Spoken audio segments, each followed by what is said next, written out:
इन दिनों राहुल गांधी और तेजस्वी यादव का भी बिहार में लगातार सभा चल रही है और वो वोट चोरी की बातें हमेशा कहते आ रहे हैं। क्या लगता है आपको, सच में वोट चोरी हो रही है?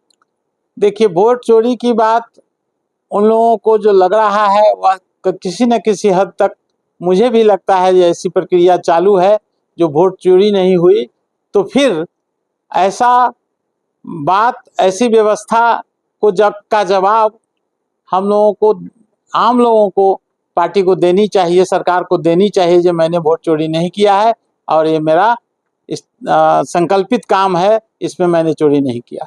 सरकार का कहना है कि चुनाव आयोग की प्रक्रिया है और ये इससे पहले भी चली थी, 2003 में भी हुई थी, उससे पहले भी हुई थी और उसी क्रम में आज भी हो रही है। फिर इसमें बीजेपी को क्यों? अब भारत की जनता जान चुकी है जो सरकार किस तरह सरकारी व्यवस्था पर जितने, या वो आपका कोर्ट का मामला हो या फिर चुनाव आयोग का मामला हो या अन्य कोई मामला हो, सब पर सरकार हावी है।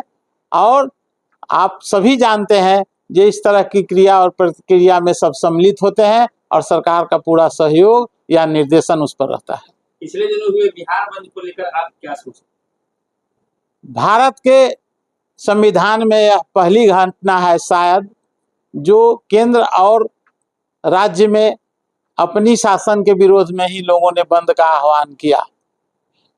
ऐसी व्यवस्था शायद फिर हम लोगों को दोबारा मिले या न मिले, लेकिन इस बार का यह माहौल जरूर सदा याद किया जाएगा। सर, जिस विधानसभा से आप बिलोंग करते हैं उसके संभावित आप जन स्वराज के प्रत्याशी भी हैं और आपके ही विधानसभा के रून्नी सैदपुर बेलसांड मोड़ पर से एक वीडियो बहुत तेजी से वायरल हुआ। जी हाँ, जो काफी मिलियन में देखा है कि पत्रकार का माइक तोड़ देना बंदी के नाम पे, ये कहाँ तक उचित है?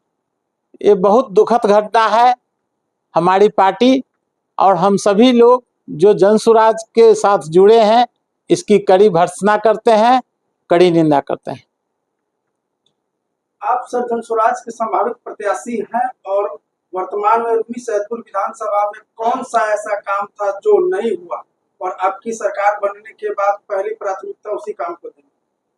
देखिए, अभी तक कौन सा काम नहीं हुआ यह तो हंसी की बात हो गई। रून्नी सैदपुर में कौन सा काम हुआ है अगर आप किसी से पूछिए जो हमारे जनप्रतिनिधि हैं, हमारे सरकार में बैठे हैं, एक भी नाम वो नहीं बता सकते हैं जो रून्नी सैदपुर विधानसभा में कोई एक काम उचित हुआ है।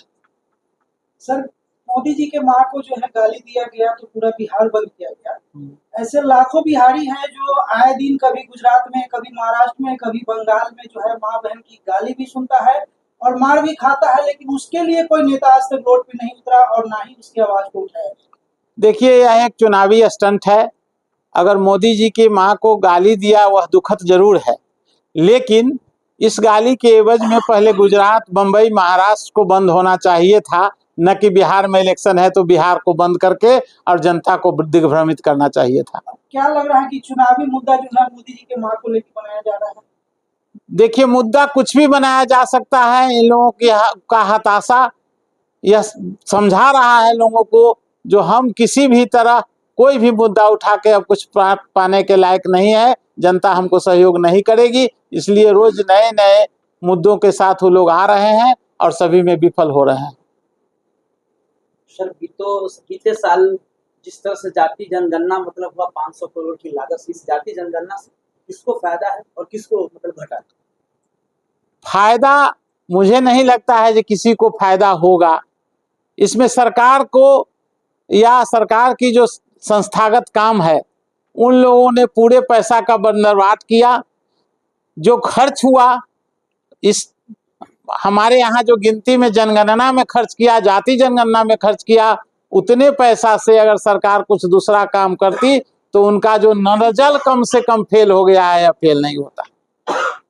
सर, बीजेपी जो है यदि मंदिर के नाम पे वोट बैंक बनाती है और आरजेडी एमवाई समीकरण पे बनाती है तो आपके अनुसार जन स्वराज इस मुद्दा पे अपना वोट बैंक बनाएंगे? वोट बैंक हम लोग बदलाव के मुद्दे पर बनाएंगे। ये जितनी पार्टियां, जितने आप नाम कहे, वह जनता को दिग्भ्रमित करती है, जबकि हमारा 5 संकल्प जो है हम उसी पर जनता के पास जा रहे हैं, जनता के पास जाएंगे, जिसमें सबसे बड़ा पलायन का मुद्दा है और रहेगा। और 4 जो मुद्दे हैं उस मुद्दा पर किसी पार्टी ने आज तक कोई न बयान दिया, न उसके लिए कोई कार्यक्रम लाया, जिस पर हम लोग जब पलायन के बाद शिक्षा के ऊपर, किसान के ऊपर और महिलाओं के उद्योग के ऋण के ऊपर या किसानों के खेती के लिए जो सहयोग की बात कर रहे हैं उसी बात पर हमको जनता चाहेगी। वर्तमान सरकार जो 10,000 रुपया महिला सबको देने की बात की है, क्या ये मिल पाएगा सब? देखिए, अभी कुछ दिन पहले तक बिहार सरकार कंगाल थी, यह समझने की बात है। सरकार नीतीश कुमार की सरकार ने बार बार यह घोषणा किया जी केंद्र सरकार हमको कुछ दे नहीं रहा है, हमारा राज्य सबसे कमजोर राज्य है, सबसे गरीब राज्य है।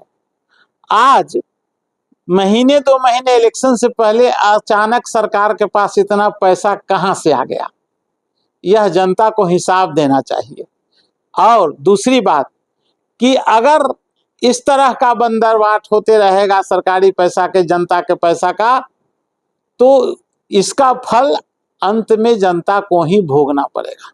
सर, विरोधी नेता आप पे भी आरोप लगाते हैं कि आप आवाम को, जनता को गुमराह कर रहे हैं, परिवार लाभ पे कार्ड के नाम पे आपकी सत्ता आई नहीं है और अभी से बनाना शुरू कर दिया। बिल्कुल, मैं संकल्पित हूं, मैं जनता को आश्वस्त करने के लिए एक कार्ड बना रहा हूं, ताकि जो 5 हमने मुद्दे दिए हैं उसको मैं पूरा करके दिखाऊंगा। और कौन 5 मुद्दा है यह आप समझ लीजिए, अपने पास रख लीजिए। तो सत्ता आने के बाद भी आप कर सकते थे। सत्ता आने के बाद अगर करेंगे तो वही पुरानी जितनी कहानी बदलाई गई है वह कहानी आएगी, क्योंकि अब कार्ड बनने लगेगा तो जिस रास्ते कार्ड बनेगा उस रास्ते जनता से कुछ न कुछ सहयोग राशि लिया जाएगा, जनता को दिग्भ्रमित किया जाएगा और यही लोग जो विपक्ष में बैठेंगे उसका मखौल उड़ाएंगे। इसलिए हम लोग पहले से ही इस बात पर बिल्कुल तत्पर हैं कि कोई त्रुटि न हो। आप भी तो 10 रुपये ले रहे हैं। 10 रुपये मैं कार्ड के बदले नहीं ले रहा हूं।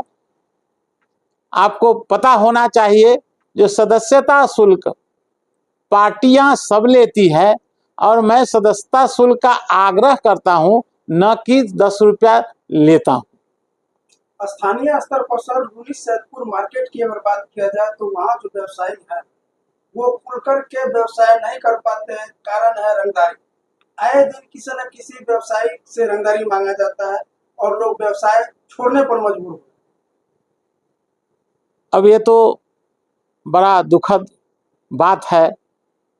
सरकार कहती है जो हम सबों की रक्षा करते हैं, सबकी सारी व्यवस्था सरकार अपने माथे मढ़ती है, तो क्या इसका दोषी सरकार नहीं हो सकती?